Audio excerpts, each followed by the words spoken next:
40,000 ફૂટની ઊંચાઈથી આવેલા સુપરસોનિક સ્પીડથી જ્યારે હું કરોડો રૂપિયાનું બોઈંગ વિમાન ઉડાડું છું ત્યારે આખી દુનિયા નીચે કીડી જેવડી દેખાય છે.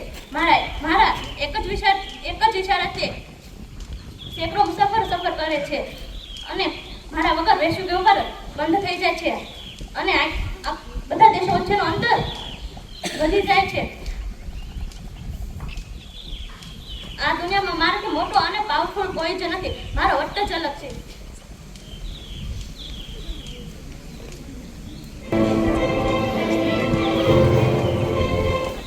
અરે હા, બંધ કરો તમારી આકાશની વાતો. કારણ કે તમે જમીન પર આવો છો ને ત્યારે તમે પણ કાયદાના કુંડાળામાં ફેરાઈ જાવ છો. હું છું વકીલ, કાયદાનો રક્ષક. જ્યારે મારી દલીલો શરૂ થાય છે ને ત્યારે મોટા લોકોના પરસેવા છૂટી જાય છે અને નિર્દોષને સાચો ન્યાય મળે છે. જ્યારે હું સુપ્રીમ કોર્ટમાં દલીલ કરું ને ત્યારે બધા જ લોકો સ્તબ્ધ થઈ જતા હોય છે અને તારી ફ્લાઇટ ઉડશે કે નહીં તે પણ મારા કોર્ટના ઓર્ડરમાંથી જ પાસ થાય છે. એટલે અહંકાર છોડ. હું જ સૌથી ઊંચો છું. વકીલ જ સૌથી મોટો છે આ દુનિયામાં. ઓબ્જેક્શન વકીલ સાહેબ, કોર્ટ અને કાયદા ચલાવવા પહેલા તમારું જીવન તો બચાવવું પડશે ને. હું છું ડોક્ટર. આ દુનિયામાં લોકો ભગવાન પછી કોઈને વંદન કરે છે તો એ અમે જ છીએ. જ્યારે ઓપરેશન થિયેટરમાં દર્દી લાઈફ અને ડેથ વચ્ચે ઝૂલતો હોય છે ત્યારે અમારી કલા અને કૌશલ્ય વડે તેનો જીવ બચાવીએ છીએ. કોરોના કાળમાં તમે લોકો ઘરમાં પુરાયેલા હતા ત્યારે અમે અમારો જીવ હથેળીમાં લઈને ફરતા હતા. જો આ દુનિયામાં ડોક્ટર હોત જ નહીં તો આ દુનિયા ખત્મ થઈ જાય.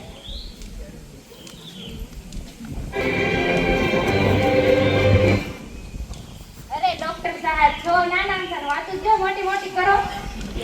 તમે જે બિલ્ડિંગમાં બેઠો ને એ કોના લીધે? મારા લીધે બેઠો. હું છું એક એન્જિનિયર. સુંદર રસ્તા, મોટા પુલો, મોટી ઇમારતો, એ બધું કોના લીધે? મારા લીધે. આવડી મોટી બિલ્ડિંગ દેખાય એ કોના લીધે? મારા લીધે. તો સૌથી મોટો તો હું જ છું.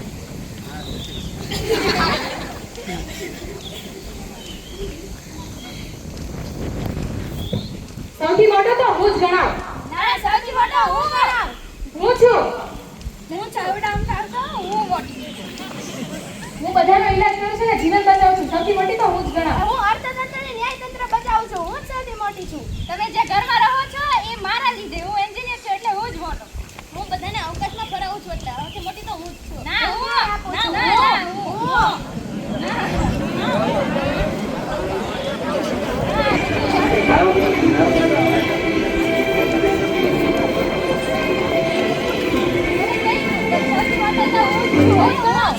અરે તમારી દલીલો બંધ કરો. આ શું કરી રહ્યા છો તમે સૌ? આ બધા ફેમસ ટીવી અને અખબારોમાં ફેમસ છે એ ભૂલી ગયા છો. તમે આ મોટી ભૂલ કરી રહ્યા છો. તો તમે જ કહો કોણ મોટું છે. હમણાં ખબર પડી જાય કોણ મોટું છે. નહીં, આનો જવાબ હું નહીં આપું. આનો જવાબ આપશે મારા વિદ્યાર્થી. અરે ગુરુજી, આ લોકો ભૂલી ગયા લાગે છે કે પર્વત ભલે ગમે તેટલો ઊંચો હોય પરંતુ તેની શરૂઆત તો એક જમીન પરથી જ થાય છે ને.